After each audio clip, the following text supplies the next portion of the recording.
Picture this. Royal physicians gather around a corpse, scalpels in hand, about to uncover one of history's most horrifying secrets. What they discovered inside King Charles I's body wasn't just shocking. It was the gruesome evidence of a dynasty's fatal mistake, a mistake that would bring an empire to its knees. If you're ready to witness one of history's darkest royal nightmares, smash that like button right now, and subscribe to History Exposed TV so you never miss another shocking story that textbooks won't tell you. Hit that notification bell, because what you're about to discover will leave you speechless. The Doomed Prince, November 1661. Madrid's royal palace erupts in hushed whispers as King Philip Ivy's newborn son enters the world. But there's no celebration. The infant doesn't cry properly. His jaw juts out grotesquely. His tongue fills his mouth unnaturally. Servants exchange knowing glances. This child won't survive the week. They were wrong about the timing, but right about the curse. Charles I became the living embodiment of his family's darkest secret. Generations of intermarriage had transformed the once mighty Habsburg bloodline into a genetic catastrophe. His father and mother weren't just husband and wife. They were uncle and niece. This wasn't unusual for European royalty, but the Habsburgs had taken it to obscene extremes, marrying cousins to cousins for over a century. The family tree looked less like a tree and more like a tangled wreath of dysfunction. Every generation doubled down on the same bloodlines, convinced they were preserving purity when they were actually cultivating disaster. A childhood of survival. Most children his age were learning to walk. Charles was fighting for his life. Measles crashed into him like a battering ram. Then chickenpox invaded his fragile body. Rubella followed close behind. Smallpox nearly finished what nature started, leaving his skin scarred and his immune system devastated. Against impossible odds, he survived each assault, but victory came with devastating costs that would mark him forever. Rickets weakened his bones so severely that metal braces imprisoned his legs until age 5. Imagine a young prince, heir to the world's most powerful empire, unable to take a single step without mechanical support. The infamous Habsburg jaw, that telltale sign of royal inbreeding, protruded so monstrously from his face that he couldn't chew food. Witnesses reported watching him swallow meals whole like a snake consuming prey, his stomach revolting in agony afterward. His tongue, swollen and uncooperative, rendered him mute until age 4. Court officials treated him like an infant until he reached 10 years old, changing his clothes, feeding him by hand, and making decisions on his behalf. The Spanish court whispered a name that would haunt him forever: El Hechizado, the Bewitched. They genuinely believed dark magic had cursed the royal family. They couldn't comprehend that the real curse was in their own blood, a kingdom in freefall. September 1665. 4-year-old Charles inherits the throne when his father dies after decades of ineffective rule.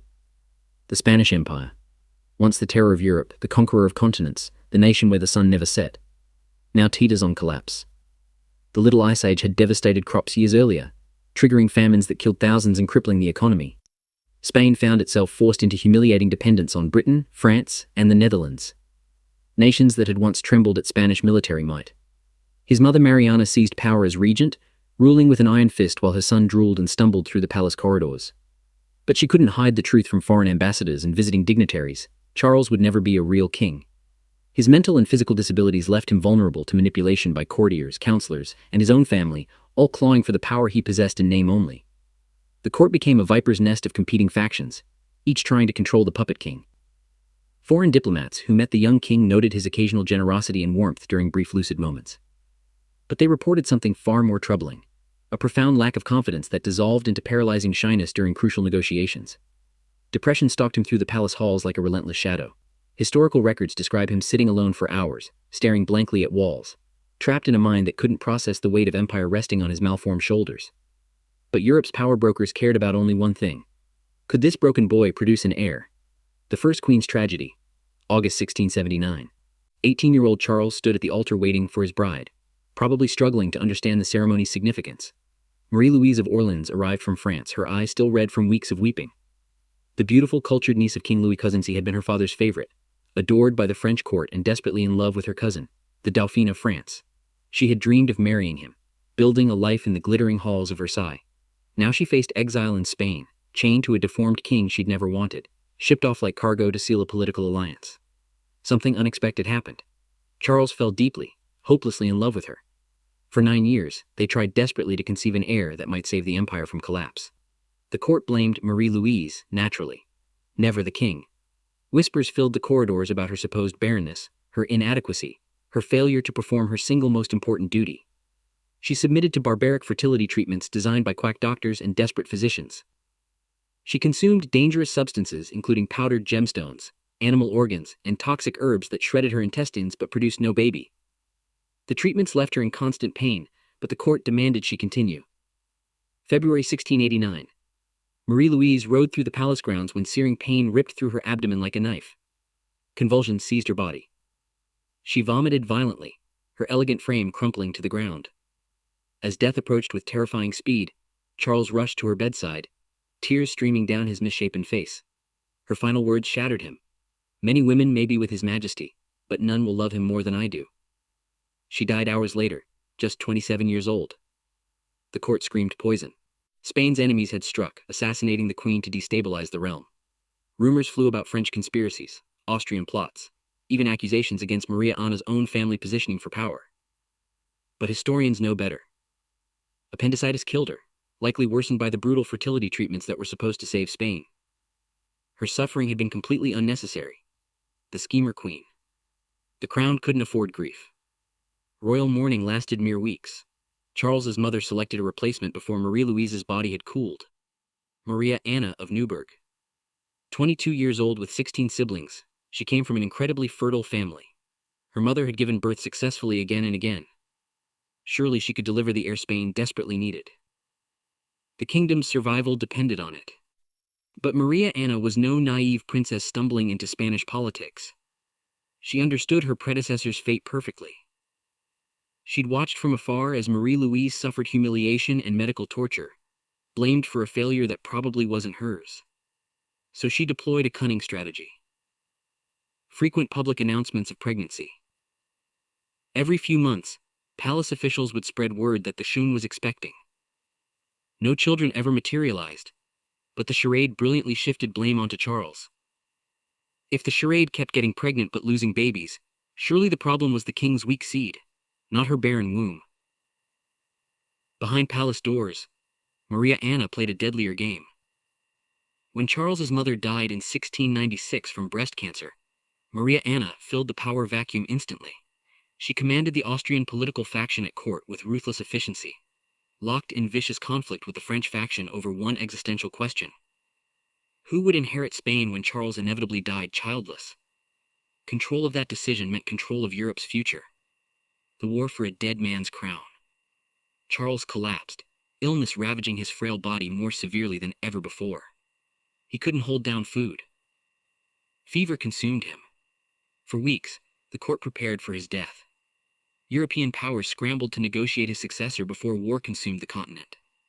When talks concluded after months of tense diplomacy, Charles named Joseph Ferdinand of Bavaria as his heir. A triumph for Maria Anna and her Austrian allies. The boy was young, pliable, and connected to the right families. Charles even appointed Maria Anna as regent for the boy, giving her effective control of the empire after his death. The Spanish court's response? Dead silence. The Castilian nobility seethed. They despised the idea of this foreign queen controlling their nation. Death visited the Spanish court again. But not Charles. Young Joseph Ferdinand, struck down by smallpox at just 6 years old. The entire succession plan collapsed overnight. Back to the negotiating table. European diplomats raced to Madrid to prevent catastrophe. Charles next named Maria Anna's nephew, Archduke Charles, as his successor. The Austrian faction celebrated their victory with lavish parties. They celebrated too soon. The deathbed betrayal. October 1700. Charles's stomach, damaged by a lifetime of swallowing food whole, finally stopped functioning entirely. He couldn't eat. He couldn't drink. His body began consuming itself, burning through muscle and organ tissue to survive. As he wasted away to skeletal proportions, his Spanish courtiers made their final move. Many despised Maria Anna, believing a French successor would preserve more Spanish territories than an Austrian one. They also resented decades of foreign influence in Spanish politics. An archbishop from the French faction approached Charles's deathbed while the king drifted in and out of consciousness. With Maria Anna blocked from the room, he convinced the dying king to change his will one last time. Philip of Anjou, grandson of King Louis Hector would be Spain's next king. Charles, barely conscious, signed the document. November 1st, 1700, 1 month before his 39th birthday, Charles Ayance tormented. Philip of Anjou was proclaimed King Spain. Maria Anna, once poised to rule an empire as regent, was exiled to Toledo, stripped of power and influence. The autopsy horror. In the days after his death, royal attendants performed the autopsy. Protocol demanded it, but nobody expected what they discovered. What they found defied belief and confirmed the worst suspicions about Habsburg inbreeding. His heart had shriveled to the size of a peppercorn, barely functional during his final years. His lungs were corroded beyond recognition, riddled with lesions and decay. His intestines had rotted and turned gangrenous, explaining the constant stomach agony that plagued him. But the most damning discovery: Charles possessed only a single testicle, black as coal, atrophied decades earlier. He had been completely sterile, probably for his entire adult life. All those years of blaming his wives, all those brutal fertility treatments, all that desperate hope, completely pointless. Maria Anna had been right all along. The problem was never the queens. Empire's end. The treaties meant nothing. War erupted across Europe immediately. The War of Spanish Succession raged for 13 brutal years, killing hundreds of thousands. When the cannons finally fell silent and diplomats signed peace agreements, Charles's nightmare had come true. Though Philip remained king of Spain, the empire had hemorrhaged vast territories including parts of Italy, the Netherlands, and strategic Mediterranean possessions.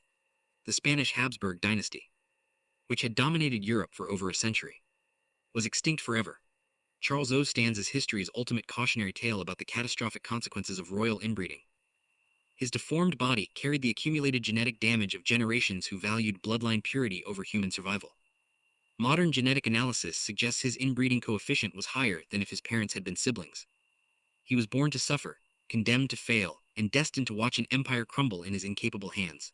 That's the horrifying true story behind King Charles II, the cursed king whose tragic life ended a dynasty. If this shocked you as much as it shocked us, show History Exposed TV some love by hitting that like button and subscribing right now.